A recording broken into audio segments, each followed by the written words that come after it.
Week one of college football is in the books, and the draft ranking show is back. I'm Cody Carpentier with Matty Kiwoom, and today it's going to be a little focused on quarterbacks because you know what? We're back, and quarterbacks, they pay the bills, and it's a big talking point in the 2026 and the 2027 NFL draft class, so we're going to get to all those things.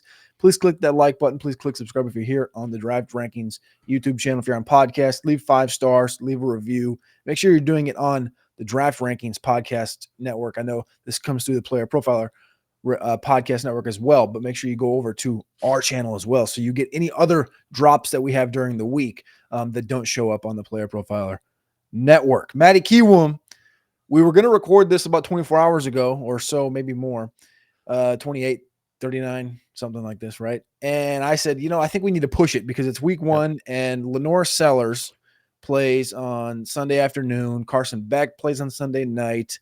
And I wanted to get eyes on these guys before we talked about quarterbacks because Lenore Sellers, I think we both love. Carson Beck had a game last night we can talk about, but he needed to show something. I didn't want to go into a show and having talked about all the quarterbacks except for him and then have him have some performance kind of similar to what he had last night. So we waited. We're a day late. We're not $1 short. We got it all here, all the goods. Where do you want to start? You want to start with this LSU Clemson game? Yeah, let's just run it down. This game was the marquee game because this was kind of a projection of potentially the 2 top quarterbacks off the board. So I think it's a great place to start. And the thing is, the three top 10 matchups of the week, everybody watched them all, right? Texas, Ohio State, 14-7, Clemson, LSU, 17-10. And then last night we had the South Carolina, Virginia Tech, or not South Carolina, Virginia Tech. Sorry, brain was in a different place. Miami and Notre Dame game that finished up 27-24, finally got some points out of it. Low scoring, though. And overall, I would say the quarterback play was underwhelming. But that LSU Clemson game, similar to the Texas Ohio State one, I think the defenses really stole the show. And, not to say that these were NFL defenses that were preparing these quarterbacks for these situations, but these are all 4 quarterbacks that, these 2 specifically, Garrett Nussmeier and Cade Klubnik, that have got a lot of tape out there. They've got a lot of games played in college. Nussmeier had 14 starts coming in. Klubnik had 28 starts coming into this game. And Nussmeier was the one I thought that looked more professional in setting. Now they both have a bevy of talent at wide receiver around them. Barry and Brown made a nice catch that they ended up calling back. Aaron Anderson looks like a superstar. If I ever did see one at LSU wearing a number 1 jersey. And I was most impressed, I think, with Garrett Nussmeier's ability just to kind of move around the pocket and control the things he could control when we knew the pass rush and the interior defensive line pressure that was going to come from Clemson. I did not expect it the same way against Klubnik. I didn't expect the LSU defensive line to be as much of a nuisance as they were to Klubnik, who was 50% passing. Not what I expected from Cade Klubnik in the first home game of the year. What was really kind of highlighted in the matchup when you talk about quarterbacks, you saw a lot of the green flags, a lot of the really good things that Garrett Nussmeier can bring to the table. But unfortunately, on the other side, we saw a lot of the things of what could be the ultimate red flags that could keep a Cade Klubnik from being the 101, from being the first quarterback or first player overall off the board. Nussmeier, he had full control of the offense. The way he was able to kind of be that maestro, that commander at the line of scrimmage, whether it be protections, check downs, changing the play. All of that was out in full force. And I know the surface stats weren't necessarily there for Nussmeier, but what we saw across college football was the teams that had big games, you saw a lot of defense and you saw them kind of struggle. The defenses were ahead of the offenses, which is typical. Get ready for that next week with the first week of the NFL. We're all underwhelmed for fantasy because it happens every year. But in terms of the quarterbacks, I think round 1 has to go to Nussmeier. He gets the win, upset on the road, big win, and he just showed exactly why he could be the number 1 pick next year. Just, a poised, true leader of an offense, and I was good to see that. Klubnik, on the other hand, I think he'll be fine. I think I still kind of think he is who I thought he was. To be honest, I'm not really discouraged by it. But it wasn't a game in which, he really shined at home against a big-time opponent. Klubnik's got an interesting layout over the course of the next 2 months, really. They get Troy this weekend at home. They go to Georgia Tech. They got Syracuse at home, at North Carolina. We'll see what North Carolina looks like on Monday night. At Boston College, you could potentially go up and see that one. Mm-hmm. SMU Duke at home before November rolls around. When November rolls around, they'll get Florida State. Who? Boy, we can talk about Florida State. We can talk about Florida State. Florida State at home in November. At Louisville, a little Furman road bump. And then at South Carolina. November is going to be like the layout for Klubnik is what I'm getting to is like the next month and a half.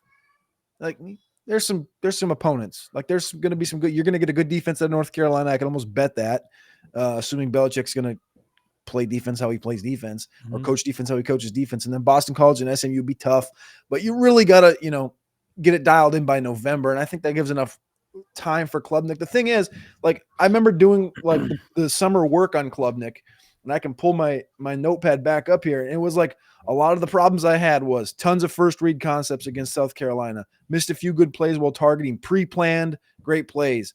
Like it doesn't seem like Klubnik gets much freedom at the line of scrimmage, like things like this that are just kind of like baseline. And you're playing at a baseline level and you have a superior defense playing against you, it makes things a lot tougher. And it's interesting, man. I really thought like Bryant Wesco, for example, 4 for 66 in this game, looked good, but I think Bryant Wesco could be a super. TJ Moore, same well. They missed Antonio Williams in this game. I know that. Yep. He's banged up, but this receiving core, I'd be lying not to say I expected a little bit more out of him. I expected more out of the playmakers of Clemson. I just felt like by the end of the day, you look at the box score, you're watching that game, like, can someone just step up and make a play? The running game was non-existent. The playmaking ability was non-existent from the wide receivers, and they have talent. I mean, they have 5-star kids up and down that depth chart at receiver, and it just felt like they could not get the ball rolling. They could not get it going. And I think LSU's here. I think that was a statement game for the Tigers and Brian Kelly. I think that was a statement game to go on the road and win in Clemson. Big-time win. Big win. Well, they were wearing those 1-0 shirts all week, and that's what they've been talking about for the better part of a month. 20 carries, like you alluded to, 20 carries, 31 yards, 1.6 per for the Clemson running game. The biggest change there was that LSU had Caden Durham and Clemson didn't. And that was the running game that was established. So when you look at consensus big boards right now for mock drafts, it's Klubnik and Nussmeier both in the top 4, or both in the top 3, sorry. And the other name that's in there is also from the Palmetto State, and that is Lenoris Sellers. Mr. Lenoris Sellers. Now, I'll just say this, Matty. The first drive, so we watched football all day Saturday, right? I don't know, 12, 14, 16 hours of just sitting in front of the television. Yeah, baby. And then Sunday rolls around, I go run some errands. I told the wife, I said, I got to be home by 3 o'clock. I got to watch this game. I got to watch it. And I sit down, and the first drive of the game, it takes 2 minutes and 51 seconds for Lenoris Sellers and South Carolina to, like, I've been trying to find a word for it, like maniacally run down field. Like that first drive was so impressive. And then it all kind of like seized up a little bit. The interception was big. The safety was big. Like that whole momentum change, I think, shifted the game. If that guy intercepts that football in the end zone, the South Carolina DB, and he falls down in the end zone, takes the touchback, I think the momentum continues for South Carolina. But the fact that ended up, he comes out to the 1 or 2 yard line, they get a safety, I think it really shifted a lot of momentum. It was a very tough thing. But the first 2 minute, 51 second drive, where I think Sellers was like 3 for 4 for 52 yards. He also added like 35 yards rushing. That touchdown he ran in, like, I don't know. What did you think of that first drive? Because to me, like, he was, after watching 14 hours of football on Saturday, and then you turn on 2 minutes of South Carolina, that's different. You're like, that is the thing. That is the reason you put the long shot, the plus 1,500 odds bet on Lenoris Sellers to win the Heisman. That is what we expected to see. That difference in explosiveness, speed, arm strength, growth, all those things lumped into one thing. And also just looking at Lenoris Sellers, you're like, that's different than any other quarterback we've watched for the weekend. I would say the theme of the weekend when we're talking about quarterbacks in college football was short leash. It just felt like no one was unleashed. I could say that about Arch. We'll talk about him in a minute. I could felt that about Klubnik. I felt that a little bit about Nussmeyer. That they were very cautious. And then I come out. You put the game on, and I gotta say, little sidebar. Yesterday was our home league draft, fantasy football, greatest day of the summer. We had one computer on Clash in Paris. I got to watch WWE, see Seth Rollins retain the belt. On the other computer, we had the South Carolina Virginia Tech game in the pool.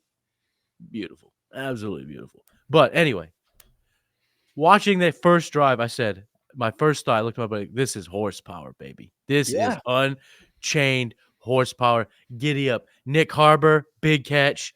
I was like, giddy up. This is about to take. And then what did they do? We're just downshifted.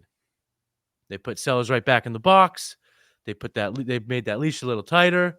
And again, they just didn't really keep it going. I agree that the safety kind of changed momentum, but even just in the way that they were attacking on that field, I thought, you get that indoor game in neutral site. They want to. You got the head coach going against his father's legacy, kind of in a way, with the Virginia Tech connection. So I just thought they were going to come out and dog walk Virginia Tech. Now they still won, and they still won pretty handily, but that game it was like every game, Cody, felt boring. And I know we love football, so they weren't Yep. boring, but every game felt like, man, I could take a little nappy nap. I'll pop it in the third quarter. But this game I thought was going to be different. It wasn't, but I will say this. Lenore Sellers, the sky's the freaking limit, man. That guy, like you said, speed, like I said, horsepower. He could just redline. He could throw it a mile. He could run. He's big. I hate that he took off the rec specs. He should have kept the rec specs on. I love that vibe.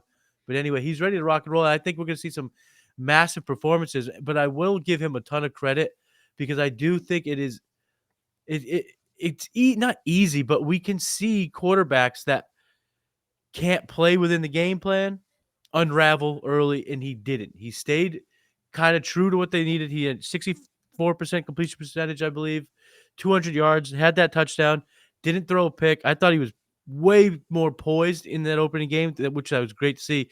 What I didn't like to see was that fumble. He can't have those type of ball security issues. Last year was a massive issue for him. We gotta see Lenore's take care of the rock. The other side of the ball for Virginia Tech, Kyron Drones.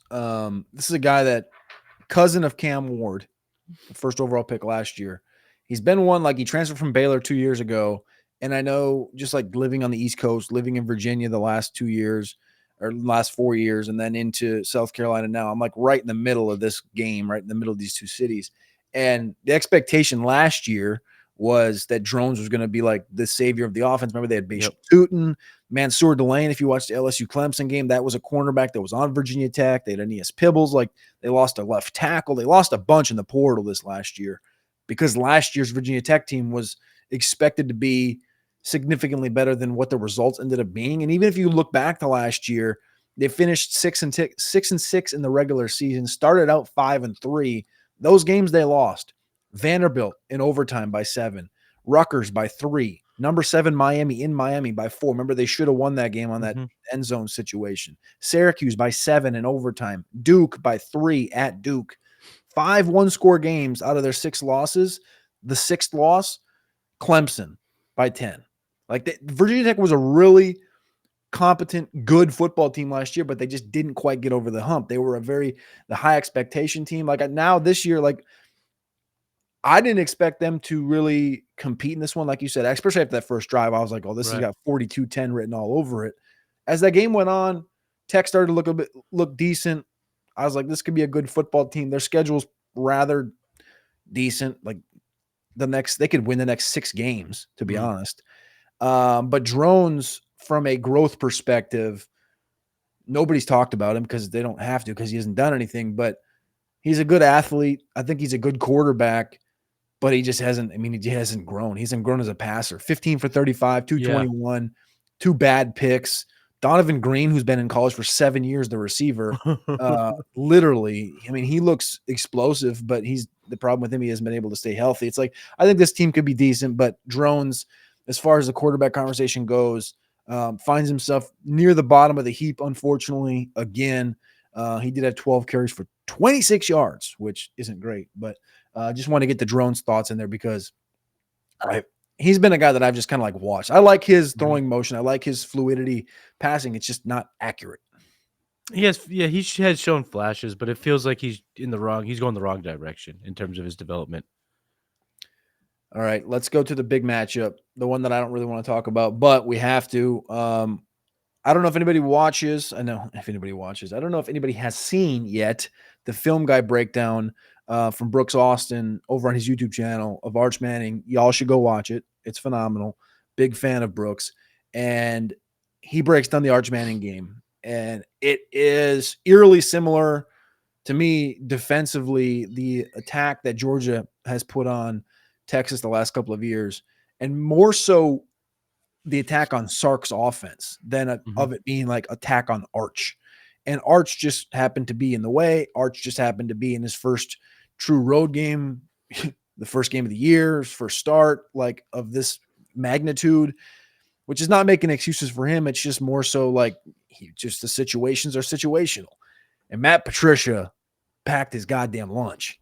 He's a Super Bowl winning defensive coordinator. Like, I know he's a buffoon in many ways and he's the butt of a lot of jokes, but when we're talking about defensive minds on this planet, he's in the 95th percentile. This guy's as dialed as it gets.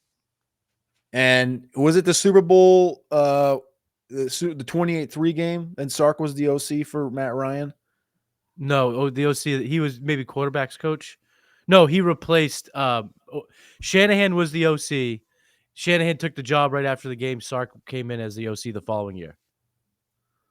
Okay, but then there was a game. I swore there was a game, though, because Kyle Van Noy brought it up. Kyle Van Noy tweeted out during the game. He's like, this is the game plan that Patricia had against Sark. Gosh, what year was it? Sark might have been the quarterback's coach. He might have been working with Matt Ryan. But he wasn't the OC. No, because Kyle Shanahan was the OC of that team because he got in a lot of heat for the dropping back to pass when all they needed to do was run the football, win the game, basically. 2017. Yep. So that was the year. Yeah, they didn't play. That 2017 year, they went to the divisional round, lost to the Eagles. They did play the Patriots in week 7, got beat 23-7 that year. God, they got neutered too. 200. Gosh, that might be the game he's talking about. That might be the game he's talking about. But Van Noy brought up the Patricia defense against Sark in a Falcon Patriot matchup, and I thought it was that Super Bowl that they got up 28-3 in. But regardless, point is, again, if you go watch that Brooks Austin breakdown on Arch Manning, you'll understand it quicker. The talent on the Ohio State defense really hasn't dropped off at all. Maybe the names on the defensive line group. But there's talented guys like Kenyatta Jackson that people knew about coming in. But there are some unsung heroes on the defensive line, but more so the linebackers and the DBs. Obviously, Caleb Downs. The cornerback group is phenomenal. Davison Igbinosin. Like our friend Anand Nanduri was on our Orange Blood show the other week talking about Arvell Reese being maniacal, and he ended up with 9 tackles and a sack. Like he was the guy that they were using on the defense maniacally. And really, to me, I'll just put it this way. Without talking about Arch for 25 minutes on the show, because I don't want to do that, I'll just put it this way. My biggest takeaway from Arch Manning is that he was uncomfortable from the jump. Period. Like you could just tell he was not himself. Now, from on the outside, when he did his media opportunities or when the camera was on him pregame and he was warming up, he looked like he was cool, calm, collected, content. But when the whistle blew and he said hut, he was not comfortable. And a lot of the mannerisms and a lot of his mechanics told you that, I thought, right off the rip. And I'm not going to make any excuses for the kid. I think he's got a great layout the next 3 weeks with UTEP and San Jose and Sam Houston before a bye, before he goes into Gainesville. I think he's got a great run up here to get under, he could rack up 1,000 yards these next 3 weeks and 12 touchdowns. And this team will be in a completely different place mentally, physically. And I think that'll probably happen. But this game, I mean, the more impressive quarterback was on the other side. The thing about, like you said, situations are situational. There's not a quarterback in college football you could have inserted in that game and he would have done any better than Arch. There's half the NFL would have went into that game and not done any better than Arch. I think you're Now, right. Like, could you say Sellers' legs could have got him out of a little bit of stuff? Sure. no, because and here's why. Because for whatever reason, Sark did not want him running the football. I was watching that game, be like, just do some RPO stuff. Do the stuff that you do with Quinn Ewers. Use some of the packages that you used him in last year Some of to those get him RPOs going. struggled, man. I get it. But I was hoping that they were going to get him moving, get him running, because that kid's he's an athlete, dude. He's got But what was most impressive, because I know he skipped some throws, he's getting the hate on the internet. I came away from that game being like, this kid's special. He's gonna be special. Yeah. We're watching him go through the reads, getting his third read, the checkdowns. That is the thing to me that quarterbacks lose from college to the pros is the above the shoulder stuff, the brain stuff. Because you could be athletic, you could be the biggest, fastest guy on the field, and that could take you through your college career. But when you get to the pros, they're all big, fast, and strong. You got to have good head on your shoulders. And seeing him go through reads, checking down when it wasn't the sexy play, but it moved, it pushed the ball. And at the end of the day, he had the ball with 2 minutes and a chance to tie the game.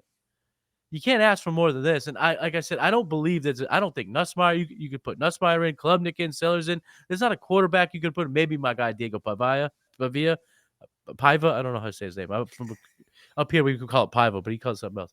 But anyway, maybe that dog, you could put that dog in there and he would have done something. But Arch had his faults. Arch had his issues, as everyone would. I mean, but overall, I came away thinking both these quarterbacks. Julian Sayin played well, but Julian Sayin, the difference to me between the two quarterbacks, and I would love to hear your take on this, was the wide receivers.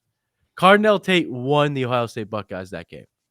That third down coming back to the ball, that touchdown, that was a horrible throw. Julian Sayin's going to make a lot of good throws in his career. Yep. That was not one of them. That was a poorly underthrown ball that Cardinal Tate said, give me that. And to me, there was just a little bit like we were talking about from the Clemson thing. Is just, can someone just step up and make a GD play for the Longhorns? Can someone just be awesome and just do something? It just felt like the running backs were good, not great. Wide receivers disappeared. It just felt like there was nothing out there, but that could just be Matt Patricia in the defense. You got to give credit where credit's due. But for me, I'm watching this game like, man, the wide receivers are making all the difference in the world.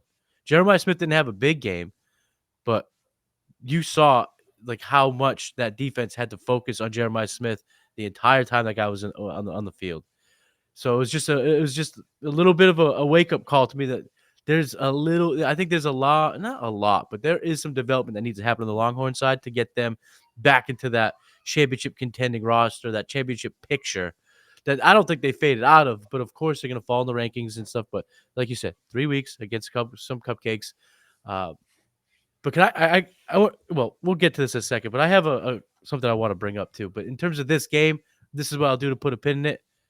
Felt like Arch didn't wow the masses, but if you know ball, and I'm going to drop that. If you know ball, you were happy. You were not happy, but you saw some encouraging signs in Arch Manning's game. I hate the ball thing too, but I tweeted that out and I was like, if you think Arch stinks because of this game, you don't know ball. And I got a whole bunch of like, take his Johnson out of your mouth, all these different things. And I was like, listen up, dog. So Jeremiah Smith had a couple of drops, but I mean, his biggest play of the day was, I think, a 26-yard reception on that 13-play, 80-yard drive that really broke the back of the Texas defense for a little bit there in the first half. I mean, Texas defense was phenomenal, but that was, Big Ten players make Big Ten plays when they need them, and that happened. Like you said, the difference maker was Cardinal Tate. Did you have a game you wanted to go to? I was going to pivot to Miami, but which one did you want to go to? I didn't want to talk about a game per se. I just want to talk about watching. I know games are scheduled with seemingly decades in advance, but I think we are seeing the last of these big time programs playing each other week one. I think that's going to go away. Why? Because these teams, like if you're Texas, you have nothing to gain from that game. What? Go kick the shit out of a whatever team and get the ball rolling because it doesn't do anything. In terms of the game itself, all of the big matchup games were boring. I think that these coaches are going to start getting a little scared and they're going to go. They want cupcakes. That's what I think. This is where I don't want that personally, but I think that's what's going to happen. This is where I think you're wrong. I think this is a horrible take. I think this is horrible because and so I wrote down all these quarterbacks that I didn't even give a time of day to this week, which is maybe bad as someone who analyzes the quarterbacks and analyzes every player positions. I didn't even give the time of day to Luke Altmaier, Kevin Jennings, DJ Lagway, Dante Moore, Sam Levitt, John Mateer, because they played FCS opponents. I didn't even give them the time of day. You know why? Because all I did was I didn't even watch those games. I didn't watch an inkling of any of them. That's a lie. I watched like 2 minutes of Oklahoma just to see what Oklahoma looked like because they played Texas. And I turned it off though. And then I would see like clips on Twitter. And it's like, here's the thing with all those quarterbacks. Everyone I just named off, Altmaier, Jennings, Lagway, Moore, Levitt, Mateer, they're competent. I know they can play quarterback. I know they're not dunces. Like they can play football, right? So why do I need to turn that game on and watch Levitt throw Jordan Tyson 160 yards and 2 touchdowns against dudes that aren't going to be in the NFL, against dudes that shouldn't be playing? Here's my problem. So the SEC a week and a half ago signed to go to 9 conference games. Right? The Big Ten's been like, you guys need to play 9 conference games because we play 9 conference games. And the SEC's like, we're the better conference. We play 8 games. We're going to play 8 games. And so the pivot, the chess move was for the SEC to go to 9 games was saying, all right, we're going to go to 9, but then every single one of our teams is also going to play a Power 4 opponent past that. So we're going to play 9 conference plus a Power 4. So that's 10 Power 4 games a year. The Big Ten hasn't said that they were going to go that direction yet. I think they probably will. But when you look across the landscape of the Power 4 this last weekend, this is a soapbox I got. I'm pissed about it. 24 of 67 teams in the Power 4 played FCS opponents. 5 from the SEC, Florida, Oklahoma, Arkansas, Vandy, Missouri, all dustings. Those 5 teams give up a total of 13 points. Big Ten, Illinois, Oregon, Iowa, USC. Dustings. USC scored 73. Big 12, 9 teams played FCS opponents. ACC had 6. You know the messed up thing about the Big 12? This is some of the scores in the Big 12 against FCS opponents. Oklahoma State won 27-7 against UT Martin. Houston beat SFA 27-0. Kansas State was losing to my alma mater with less than a minute to play. 35-31 against North Dakota. Arizona State barely beat Northern Arizona, 38-19. They should have scored 60 on Northern Arizona. There were some blowouts, BYU and Texas Tech playing, peanut butter and Portland State. But it is such bullshit that you get these teams that open the season like this. Also, on the other side of this, 19 of those 67 Power 4 teams played Power 4 opponents in the opening week. And a lot of that is the Ohio State, Texas, so on and so forth. That's how it should be. The first week, man, in my opinion, and this is no bias. I cover Texas, but this is just the way it is. Texas has never played an FCS opponent in the history of the program. But they play UTSA, Sam Houston, Texas State. They play all the internal schools. If I will never be the commissioner, I don't want to be the commissioner, but if Josh Pate was ever the commissioner, I would send him emails every single week for this. I would beg that when you, as a Power 4 team, there's 67 of them, right? From Florida to Texas to Arizona State to Iowa State to Duke to Boston College, I don't care. You don't play an FCS opponent, period, because that is like saying, well, let's see, it's the preseason, and I'm the Chicago Bears. I don't really want to play against the Lions. Or no, I don't really want to play against the Chiefs. You know what I want to play against, Matty? Let's just go call those 18-year-olds down the street. Let's just go call those 18-year-olds at Northwestern. Tell them to come up here. Get Northwestern over here. Let's play Northwestern in week 1. No, you're not doing that. No, the thing you do if you're a Power 4 team is you must play a Power 4 opponent week 1, period. And then, to fulfill your 12 games, if you have 9 conference games, those are 9 conference games. Your 10th game is the Power 4 opponent week 1. So then you have week 2, week 3. Those can be your in-state G5s, period. So you get your big game to start, your nut check, right? Your Texas, Ohio State, see where you're at. Your Clemson, LSU, see where you're at. Your Notre Dame, Miami, see where you're at. Those were good football games. Virginia Tech, South Carolina, see where you're at. Now, again, great football? No. Good football? Yes. A lot of good defense played in those games. Quarterbacks looked like shit all weekend long. Nut check time. Then, in week 2 and 3, and most teams have a bye within week 2, 3, and 4. In week 2 and 3, let's say you're Iowa State. I don't know who the hell you're going to play in Iowa because there's not really a lot of G5 teams anywhere near. But I don't know. Go down to, Eastern Kentucky or Western Kentucky. Not Eastern Kentucky. I think Eastern Kentucky might be FCS, but Western Kentucky. There's enough G5s that every Power 4 can play a G5. There is. And especially Texas, Florida, California, all these big states that have a shit ton of them in every given state. So A&M can play Texas State. Texas can play Sam Houston. Blah, blah, blah, blah, blah, blah. You get the point. But I do think every single season should start nut check time. Power 4 versus Power 4.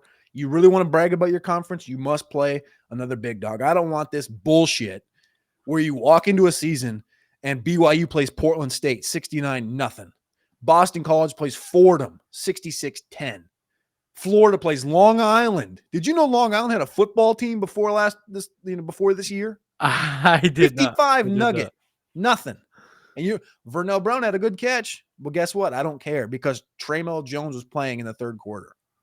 Freshman quarterback. Like, these blowouts are nothing. I turned on the USC game. You know why I turned the USC game on? Because I missed it. So I turned it back on, and I wanted to see my Jaden Maiva. I want to see this running back, and I want to see what the receivers look like. And I just skimmed through the whole thing. Ding, ding, ding, ding, ding, ding, ding. USC offense. It was like there was no defense on the field.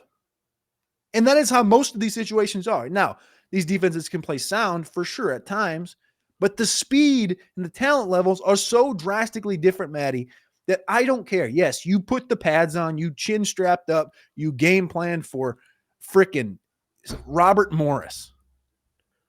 But I'm not learning anything that I don't already know.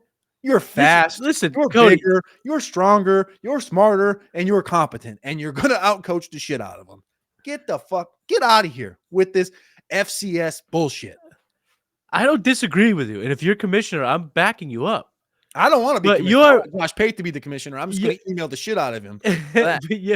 But you're delusional if you don't think that these teams that they want to kick the shit out of someone. They don't want to have a tough game in which now they fall in the rankings. Clemson was supposed to be undefeated. Now they're 0-1.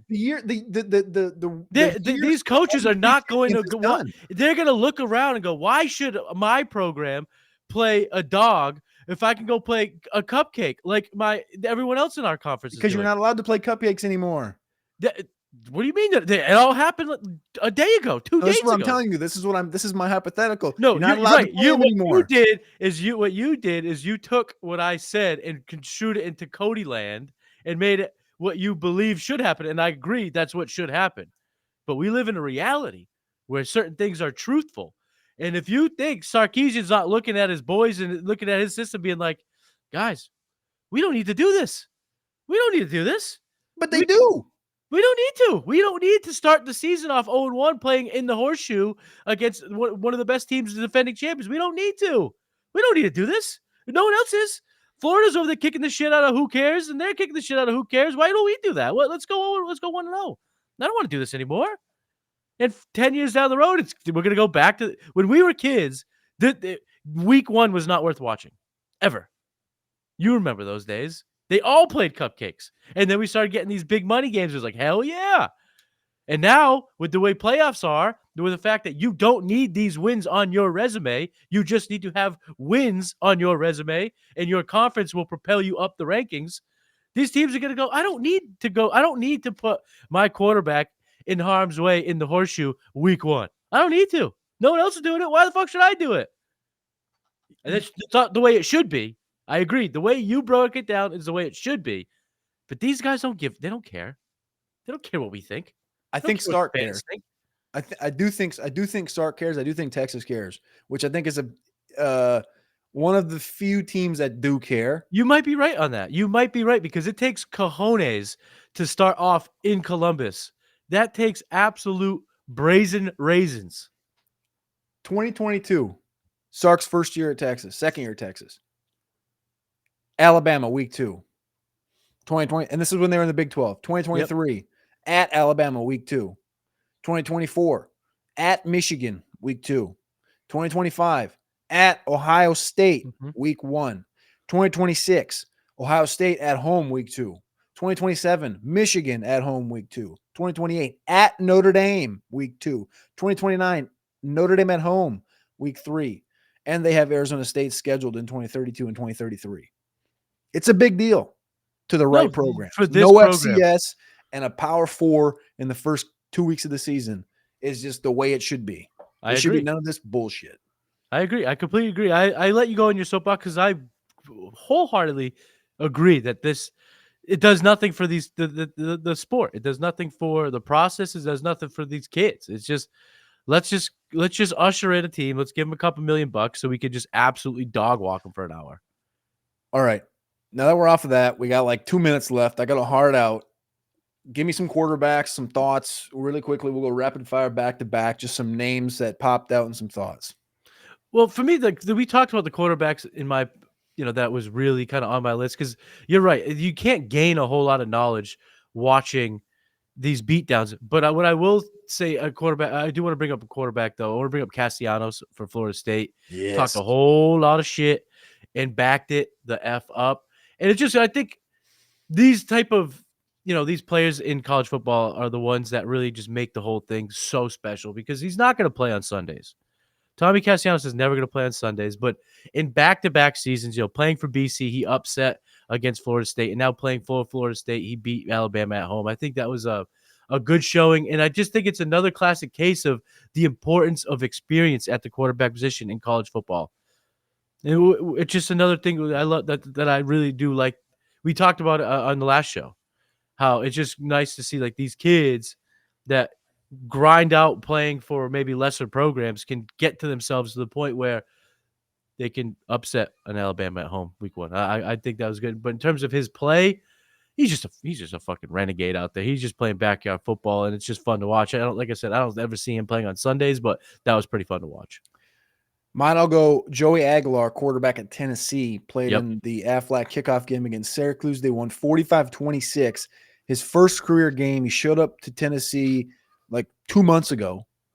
And Joey Aguilar, 247 yards, 3 touchdowns, no picks. No picks. Added 34 yards on the ground. Something Nico Iamaleava never did at Tennessee was throw for 200 yards, 3 picks, and no interceptions against a Power 5 opponent. Joey Aguilar does it in his first game at Tennessee. Yeah, he that was there. Was there a worse? Did anyone have a worse week 1 than Nico? Just watching your ex-girlfriend just looking so much happier and so much better without you, and then you go out there and just he looked lost. He looked lost out there. He's athletic, but man, it was a tough day. I'll lump in with your Tommy Castellano thing here is Devin Dampier. You brought up the Utah UCLA game. Yeah, Devin Dampier, baby. Castellanos, they fit in the Diego Pavia thing. Dampier at Utah actually did the Pavia, right? Pavia was quarterback OC, transfer from New Mexico to Vandy. And then this year, quarterback OC, Dampier, transfer from New Mexico to Utah. And it's almost the same shit, similar style of play, not as maniacal as Castellanos and Pavia, but these undersized, super athletic quarterbacks, they're doing some work. I also want to give a quick shout. Jackson Arnold looked pretty good. He looked pretty good for Auburn. Looked pretty good. All right, that's the show. We'll be back sometime sometime soon. Maybe next weekend. Maybe I'll drop a show in the middle of the week. Maybe a video. I don't know. We'll see what goes on. We just stay tapped in, stay locked into the channel. Things drop, things happen. Follow Matty Cume at Matty Cume on X. Follow me at Cody Carpentier on X. We appreciate you. We love you. And we'll see you in week 2. Peace.